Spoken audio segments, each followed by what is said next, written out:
Diabetes பேஷண்ட்ஸ்க்கு வரக்கூடிய மற்ற நோய்கள் என்ன, மற்ற தொந்தரவுகள் என்ன, சர்க்கரை நோயால் வரக்கூடிய பக்க விளைவுகளை சமாளிப்பது எப்படி, இல்லை ரத்த ஓட்டம் பாதிக்கப்பட்டிருக்கும், நரம்புகள் பாதிக்கப்பட்டு உணர்வே இல்லாமல் இருக்கும், 15 20 30 வருஷமாக நான் சர்க்கரை நோயாளியாக இருக்கேன் அப்படின்னு சொன்னீங்கன்னா அதற்கு ஏற்ற மாதிரி சில சப்போர்ட்டிவ் மெடிசன், சில சப்போர்ட்டிவ் ஹெர்ப்ஸ் மூலிகைகளை நம்ம சேர்த்து சாப்பிடலாம். முக்கியமாக நம்மளுடைய சிறுநீரகங்களை பாதிக்குது.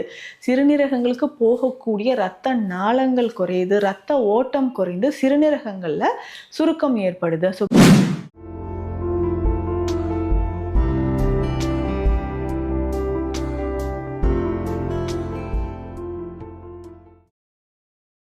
வரம் நேயர்களுக்கு வணக்கம். நான் டாக்டர் நித்யா, சித்த மருத்துவர்.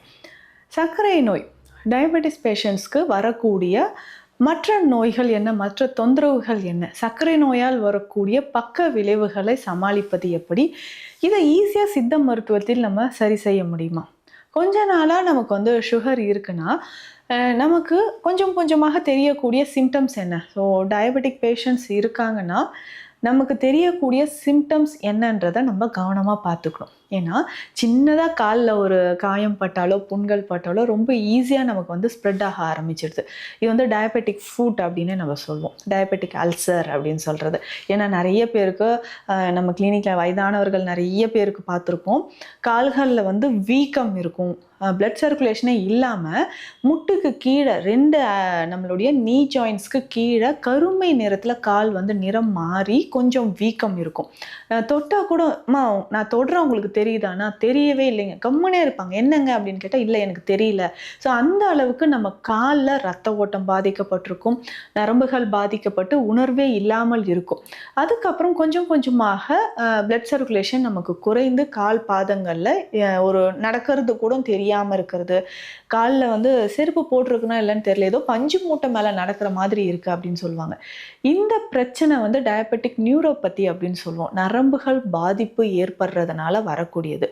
பொதுவாக இந்த சர்க்கரை நோய் பார்த்தோம்னா நீளமான நரம்புகளை நம்ம உடல்ல பாதிக்குது. ஸோ அப்படி பார்த்தோம்னா நம்ம இடுப்புக்கு கீழே, அதுவும் மூட்டுக்கு கீழே இருக்கக்கூடிய நரம்புகள் அதிகமான பாதிப்புக்கு உள்ளாகுது அப்படின்னு சொல்லலாம். ஸோ இந்த மாதிரி நரம்பு சம்பந்தப்பட்ட பாதிப்புகள் ஏற்படும் பொழுது நமக்கு உடலில் பல மாற்றங்கள். சர்க்கரை நோய் அப்படின்னு சொன்னால் ரொம்ப ஆரம்பத்திலேயே நம்ம அதை கண்ட்ரோல் பண்ணிடணும். 15 20 30 வருஷமாக நான் சர்க்கரை நோயாளியாக இருக்கேன் அப்படின்னு சொன்னீங்கன்னா அதற்கு ஏற்ற மாதிரி சில சப்போர்ட்டிவ் மெடிசன், சில சப்போர்ட்டிவ் ஹெர்ப்ஸ் மூலிகைகளை நம்ம சேர்த்து சாப்பிடலாம். நீங்கள் எந்த விதமான சிகிச்சைகள் எடுத்துகிட்டு இருந்தாலும் சரி, அதனோடு சேர்ந்து சில சப்போர்ட்டிவ் ஹெர்ப்ஸ் நம்ம சொல்கிற மாதிரி உணவிலேயே சில மூலிகைகளை சேர்த்து சேர்த்து சாப்பிடும்போது நமக்கு இந்த சர்க்கரை நோயால் வரக்கூடிய விளைவுகள் அப்படின்றது குறைய ஆரம்பிக்கும். ஸோ அது எந்தெந்த மாதிரியான உணவுகள் நம்ம எடுக்கலாம், இதை தாண்டி வேறு என்ன விளைவுகள் சர்க்கரை நோயால் ஏற்படுது அப்படின்னு பார்த்தோம்னா டயபெட்டிக் நெஃப்ரோபதி அப்படின்னு சொல்கிற கண்டிஷன். இது முக்கியமாக நம்மளுடைய சிறுநீரகங்களை பாதிக்குது. சிறுநீரகங்களுக்கு போகக்கூடிய இரத்த நாளங்கள் குறையுது, இரத்த ஓட்டம் குறைந்து சிறுநீரகங்களில் சுருக்கம் ஏற்படுது. So bilateral medical renal disease அப்படின்ற கண்டிஷன். ஸோ இந்த கண்டிஷன் பார்த்தோம்னா ஸ்டேஜ் 1லேருந்து ஸ்டேஜ் 5 வரைக்கும் நிறைய பேருக்கு பார்க்குறோம். அப்போ பார்க்கும்பொழுது இல்லை எத்தனை வருஷமாக உங்களுக்கு சுகர் இருக்குது, இல்லை பிளட் ப்ரெஷர் இருக்குது அப்படின்னு நம்ம கேட்குறோம். ஸோ அந்த மாதிரி சமயங்களில் தான் நமக்கு என்னென்னா அதிகமான சிறுநீரகங்களில் சுருக்கம் அப்படின்றது ஏற்படுது. அதற்கு அடுத்தது பார்த்தோம்னா பார்வை சம்பந்தப்பட்ட பிரச்சனை, கண்களுக்கு வரக்கூடிய நரம்புகளில் பாதிப்பு ஏற்படுதுன்னு சொல்லலாம். இது டயபெட்டிக் ரெட்டினோபதி அப்படின்னு சொல்கிற கண்டிஷன். ஸோ இந்த மாதிரி நரம்புகள் மொத்தமாக நம்ம உடலில் ஃபஸ்ட்டு டார்கெட் பண்ணக்கூடியது, சுகர் இருந்துச்சுன்னா நரம்புகள் தான் அதிகமாக பாதிப்பு ஏற்படுது. இந்த நரம்புகளில் பாதிப்பு ஏற்படாமல் இருக்க நம்ம எப்படியெல்லாம் உணவுகளை எடுக்கலாம், எந்த மாதிரியான லைஃப் ஸ்டைல் நம்ம ஃபாலோ பண்ணலான்றது ரொம்ப ரொம்ப அவசியம். பொதுவாக சர்க்கரை நோய் இருந்ததுன்னா ஒன்று உடல் பருமன் அதிகமாகிட்டே இருப்பாங்க, இல்லைன்னா உடம்பு தேஞ்சிக்கிட்டே வரும். எல்லாருக்குமே வெயிட் லாஸ் ஆகும் அப்படின்னு சொல்ல முடியாது. ஒவ்வொருத்தருக்கும் ஒரு மாதிரி. அடிக்கடி ஃப்ரீக்வெண்ட் யூரினேஷன் அப்படின்னு சொல்லுவாங்க. இரவு நேரத்தில் ஒரு சிலர் அதிகமாக யூரின் போவாங்க, சிலர் நார்மலாகவே இருப்பாங்க. சிலர் ஸ்வீட் சாப்பிட்டுட்டு மெடிசன் கொஞ்சம் டோசேஜ் கொஞ்சம் அதிகமாக நான் சாப்பிட்டுக்கிறேன் அப்படின்னு சொன்னாலும் கொஞ்சம் ஓரளவுக்கு நமக்கு கண்ட்ரோல் இருக்கும். ஆனால் ஒரு சிலருக்கு லைட்டாக இனிப்பு நாக்கில் பட்டாலே உடனே எனக்கு ஐயோ ரொம்ப சென்சிட்டிவாக இருக்குங்க, கையெல்லாம் மறுத்து போகிற மாதிரி இருக்குது, கால் மறுத்து போகிற ஒரு உணர்வு தெரியுதுன்ட்டு பயப்படுவாங்க. இந்த மாதிரி நிறைய பிரச்சனைகள் வந்து இருக்குன்னு சொல்லலாம். முக்கியமாக இந்த சர்க்கரை நோய் இருக்கக்கூடியவங்களுக்கு யூரினரி ட்ராக் இன்ஃபெக்ஷன் அடிக்கடி வருது. இது வந்து பெண்களுக்கு அதிகமாக ஏற்படும் சொல்லலாம். யூரின் போகக்கூடிய இடத்துல ஒரு எரிச்சல் ஏற்படுறது, அடிக்கடி யூரின் போய்கிட்டே இருக்கணும், உப்பு சத்து அதிகமாக இருக்கிற மாதிரியோ இல்லை புரோட்டீன் லீக்கேஜோ நம்மளுடைய யூரின்ல தெரிய ஆரம்பிக்கும். ஸோ இந்த மாதிரி அடிக்கடி யூரின் போகிறது, யூரின் போகக்கூடிய இடங்களில் வெண்மை நிறத்தில் வெள்ளைப்படுற மாதிரி இருக்கிறது, அடிக்கடி அரிப்பு ஏற்பட்டு சிவந்து போகிறது, இன்னும் உடலில் மொத்தமாகவே ஸ்டாமினா குறையிறது, இந்த மாதிரி பிரச்சனைகள் இருக்கும். அப்போது ஸ்டாமினா குறையுதுன்னா என்ன ஆகும்? ஈஸியாக டக்குன்னு சளி பிடிக்கிறது, டஸ்ட் அலர்ஜி ஆகிறது, அடிக்கடி வந்து ஃபீவர் ஏற்படுறது, இந்த மாதிரியான பிரச்சனைகள் இருக்கும். அப்போ சர்க்கரை நோயால் இத்தனை பிரச்சனைகள் நமக்கு ஏற்படுது. இது சித்த மருத்துவத்தை பொறுத்த வரைக்கும் இது எல்லாத்துக்குமே மருந்துகள், முக்கியமாக 20 வகையான சர்க்கரை நோய் வந்து சித்த மருத்துவத்தில் சொல்லியிருக்காங்க. இது மதுமேகம், இனிப்பு நோய், நீரிழிவு அப்படின்லாம் சித்தர்கள் இதை சொல்லியிருக்காங்க.